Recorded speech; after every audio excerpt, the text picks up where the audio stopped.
A misdemeanor battery charge has been dropped against Bills offensive line coach Aaron Kromer. Joining us to discuss this latest news is Bills reporter for ESPN, Mike Rodak. Mike, how important was it for Kromer and the Bills to have this issue addressed and wrapped up quickly?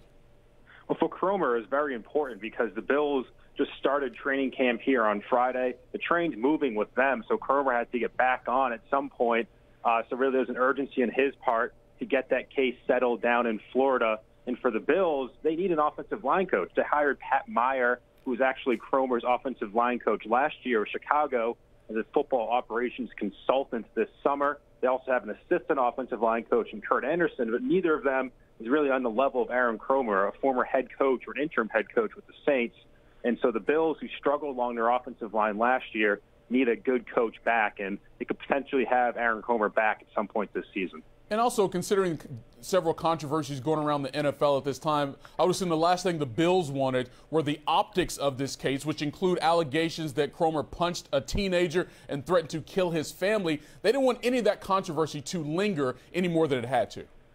Exactly right, and that makes total sense for the Bills really to want this to be wrapped up. However, I think there might still be some unhappiness on the Bills' part, obviously, with some of the details of this case that got out, and the settlement not necessarily says that those details aren't true. It's simply the family saying that they didn't want their kids to be continued to be subjected to this investigation and all the legal matters going on, and really that their injuries didn't require medical attention. So the family's not exactly saying that what happened or what they claimed to happen wasn't true, but simply they wanted to move on. And so the Bills and the NFL still may very well punish Aaron Kromer for in some way for this action. Well, Kromer had been on indefinite paid administrative leave while dealing with this issue. Do you have any indication, Mike, when he will be back on the practice field in his role as offensive line coach with the Bills?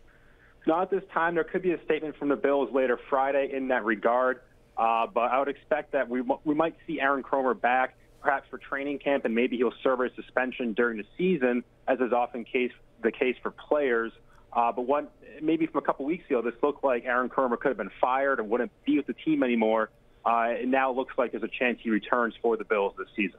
Mike Rodak, Bills reporter for ESPN, thanks so much for the insight as battery charges have been dropped against Bills offensive line coach Aaron Kromer.